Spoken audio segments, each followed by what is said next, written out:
Hi everyone! Hi guys! Good morning! Good morning! Time check tayo. Alas 3 sa kaadlawon. O kinilaging di pa ta katulugon nya nag-scroll ta aning Instagram ug dihang nakita na ko ning trabaho ni Milay nga grabe jud na akong katawa na tingala akong bana nagtanaw mag Netflix akong bana no. Tingala siya nga sige jud ko katawa nga ako ray sa niya siya nung saka nga grabe ba jud mong katawa alangan kisa may di makakatawa sa gimo ni Milay uy ambot basta nag-iisang Milay ra jud ni siya ay wa joy makalupig sa iyang kabuang wa joy makalupig sa iyang kajali way makalupig sa iyang ambot na lang wa di jud siya mahutdan og idea kana bitaw magistorya siya no.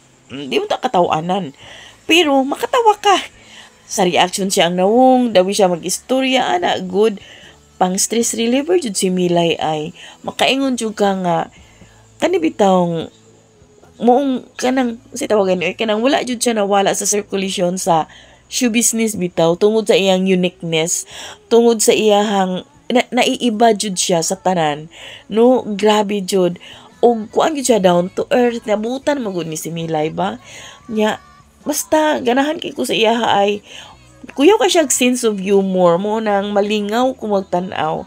So mauro to guys, gishare na ako nga grabe dyan akong katawa. Kadlaw naman unta ay ambot mabuang ko sa mong talent lie.